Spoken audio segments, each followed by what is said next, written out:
Good morning students.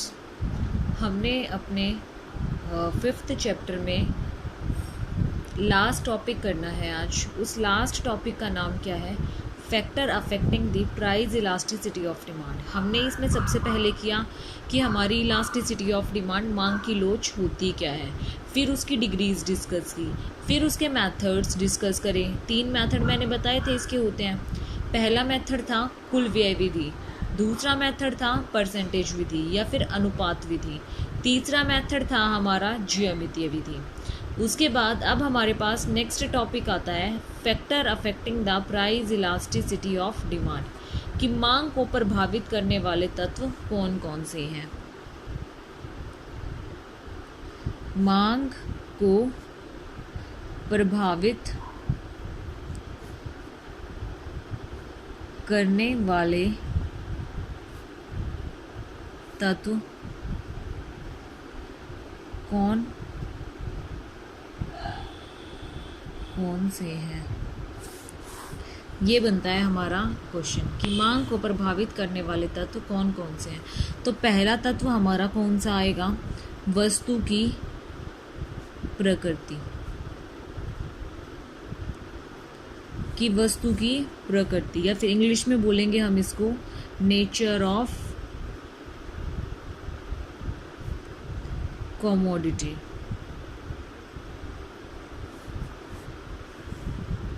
Nature of commodity, ये हमारा first point है। इसके अंदर हमारी वस्तु की जो प्रकृति है वो डिपेंड करती है। अगर हमारी वस्तु की जो प्रकृति है वो ऐसे ही हमारी वस्तु की प्रकृति होगी जिसके बिना हम नहीं रह सकते, मतलब जो ज़रूरी चीज़ें होंगी, जो हमारी बिल्कुल बहुत ज़्यादा ज़रूरी चीज़ें होती हैं, जैसे क्या होती है जो कम पैसों में मिलती हैं और ज़रूरी भी होती हैं, जैसे खाना पीना। तो इसके प्राइजेस चाहे कितने भी बढ़ जाएं कितने भी ना बढ़ जाएं, हमारी डिमांड पे फ़र्क नहीं पड़ेगा। क्योंकि अगर प्राइस बढ़ जाएंगे तो इसका मतलब ये तो नहीं है ना कि आप आटा खाना बंद कर दोगे या फिर कुछ और खाना बंद कर दोगे, नहीं। इसके प्राइजेस का आपकी वस्तु की डिमांड पर कोई फ़र्क नहीं पड़ेगा। लेकिन अगर आपके गुड्स AC वगैरह है, फर्नीचर वगैरह है, यदि इस टाइप के हैं तो इसकी प्राइजेस का अफेक्ट इसकी डिमांड पर पड़ेगा, काफ़ी प्रभाव पड़ेगा। अगर इसकी कीमत में हमारे पास अगर इनकी कीमत जो है वो ज़्यादा हो जाती है तो आपकी डिमांड जो है वो कम हो जाएगी, और अगर इनकी जो प्राइजेस हैं वो कम हो जाते हैं तो इनकी डिमांड जो है वो कैसी हो जाएगी? बढ़ जाएगी। तो ये थी आपकी nature of commodity. Nature of commodity के ऊपर डिपेंड करता है कि हमारी जो इलास्टिसिटी ऑफ डिमांड है वो कैसी है। अगला आता है हमारे पास अवेलेबिलिटी ऑफ सब्स्टिट्यूट, स्थानापन्न वस्तुओं की उपलब्धि। स्थानापन्न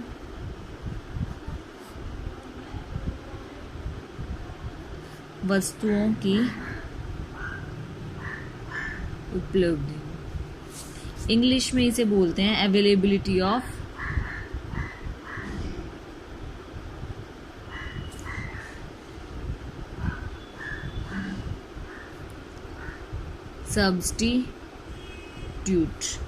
सब्स्टिट्यूट गुड्स कौन से होते हैं? जैसे हमारे पास टी और कॉफ़ी आ गया, ये सब कुछ क्या होता है हमारे पास सब्स्टिट्यूट गुड्स होते हैं। इसमें क्या होता है कि जो भी वस्तुएं होती है ना हमारी, जैसे कि हमारी चाय और कॉफ़ी हो गई, ये सारी चीज़ें जो होती हैं इसकी जो इलास्टिसिटी ऑफ डिमांड है कैसी होती है? वो इलास्टिक होती है। मतलब जैसे हम इसके प्राइसेस को खींचते जाएंगे वैसे ही हमारे स्थानापन्न गुड्स की इलास्टिसिटी क्या होती जाएगी, डिमांड क्या होती जाएगी? बढ़ती जाएगी। अगर हम इसकी गुड्स में प्राइजेस जो है वो कम कर दें तो क्या होएगा? दूसरे की जो प्राइजेस की वजह से इसकी जो डिमांड होगी वो क्या बढ़ जाएगी। तो कैसी हो जाएगी? हमारे पास वो बिल्कुल इलास्टिक हो जाएगी। और दूसरी क्या हो जाएगी? इन इलास्टिक हो जाएगी, जिसमें कोई चेंज नहीं आ पाएगा प्राइजेस की वजह से। ठीक है, उसमें प्राइस आप चाहे कितने भी बढ़ाते रहो घटते रहो, उसका कोई इफेक्ट नहीं पड़ेगा उसके ऊपर। तीसरी चीज़ आती है हमारे पास गुड्स विद डिफरेंट यूजेस, विभिन्न उपयोगों वाली वस्तुएं। Goods with different uses.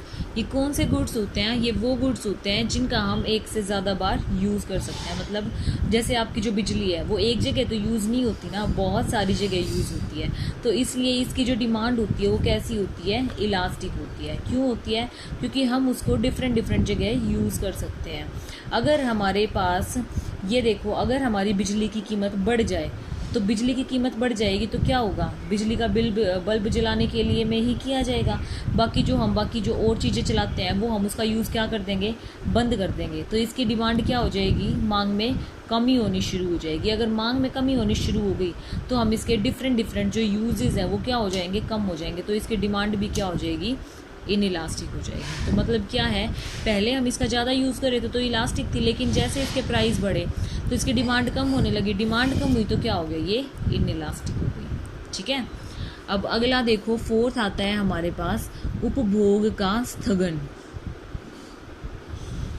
कि अब हम यूज़ कर रहे थे लेकिन अभी इसके जो प्राइस हैं वो क्या हो रहे हैं? या तो बढ़ रहे हैं या घट रहे हैं। तो हम इसको पोस्टपोन कर सकते हैं। पोस्टपोनमेंट ऑफ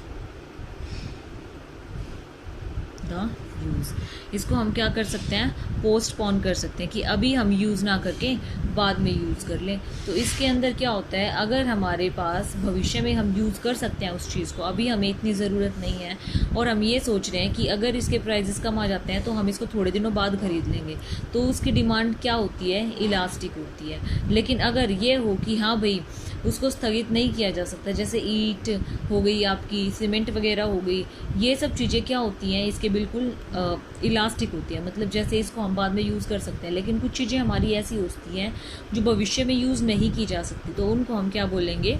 लेस इलास्टिक बोलेंगे, कि उनका पोस्टपोनमेंट हम नहीं कर सकते। ठीक है। अगला आता है हमारे पास पांचवा पॉइंट, उपभोक्ता की आय। उपभोक्ता की आय जो होती है वो तो मोस्ट इम्पॉर्टेंट फैक्टर होती है। Income of the consumer. Income of consumer, इसके अंदर क्या होता है? जो उपभोक्ता की आय होती है वो बहुत ज़्यादा डिपेंड करती है। मतलब अगर हमारी उपभोक्ता की आय जो होती है वो बहुत कम या बहुत ज़्यादा होती है तो हमारे डिफरेंट नॉर्मल गुड्स जो होते हैं उनके ऊपर अफेक्ट नहीं पड़ता है। लेकिन अगर इनकी प्राइजेस घटने से लोगों की मांग पर कोई फ़र्क नहीं पड़ेगा तो जो दूसरे हमारे मिडिल क्लास फैमिलीज़ होती है ना, उसकी डिमांड पर बहुत ज़्यादा इफेक्ट पड़ता है। मतलब क्या कि जो हमारे बहुत गरीब लोग होते हैं या फिर जो हमारे बहुत अमीर लोग होते हैं, प्राइजेस घटने या बढ़ने से उनके ऊपर कोई इफेक्ट नहीं पड़ता। लेकिन जो हमारे मिडिल क्लास लोग होते हैं इनकी इनकम बढ़ने से और घटने से डिमांड पर बहुत फ़र्क पड़ता है। ठीक है। तो ये थी हमारी इनकम ऑफ द कंज्यूमर। अगला आता है हमारे पास हैबिट ऑफ द कंज्यूमर, उपभोक्ता की आदत।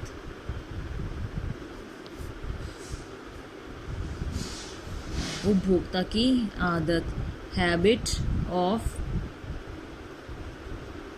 कंज्यूमर। हैबिट ऑफ कंज्यूमर के अंदर हम क्या देखेंगे? अगर किसी की हैबिट है कि वो पान खाता है या सिगरेट पीता है तो उसकी डिमांड क्या होगी? इनइलास्टिक होगी। मतलब उसमें कोई चेंज नहीं पड़ सकता। लेकिन क्योंकि उसको हैबिट हो गई है, आदत पड़ चुकी है। लेकिन अगर इन वस्तुओं का प्राइस जो होता है वो बढ़ जाता है, बढ़ने पर भी एक उपभोक्ता उतनी ही मांग करेगा जितनी वो करता था। क्योंकि वो उसका हैबिचुअल हो गया। अब आप देखो, आप जो हो कोई ऐसी चीज़ यूज़ कर रहे हो, फ़ोन यूज़ कर रहे हो, कॉन्टीन्यूसली यूज़ कर रहे हो, अब उसके हैबिचुअल हो गए हो। पहले नेट पैक डलता था 400 रुपये का, 3 महीने का, 84 दिन का, यही लगता था ना टिकटॉक टाइम और नेट के साथ। तो अब लेकिन क्या लगता है, वो 600 रुपये में होता है रिचार्ज। तो अब आप उसके क्या हो गए हो? हैबिचुअल हो गए हो। 400 से 600 में हुआ तो भी आप उसको उतना ही यूज़ कर रहे हो, कम यूज़ नहीं कर रहे।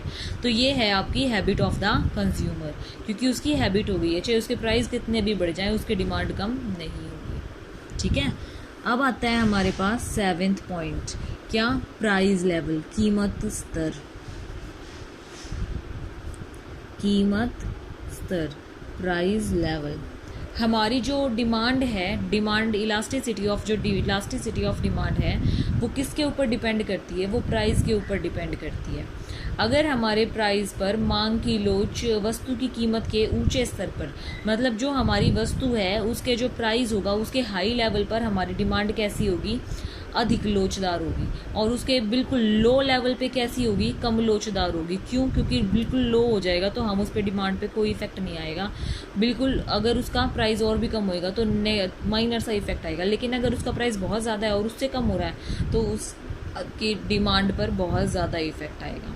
ठीक है, अगला आता है हमारे पास 8th पॉइंट, टाइम पीरियड, समय अवधि।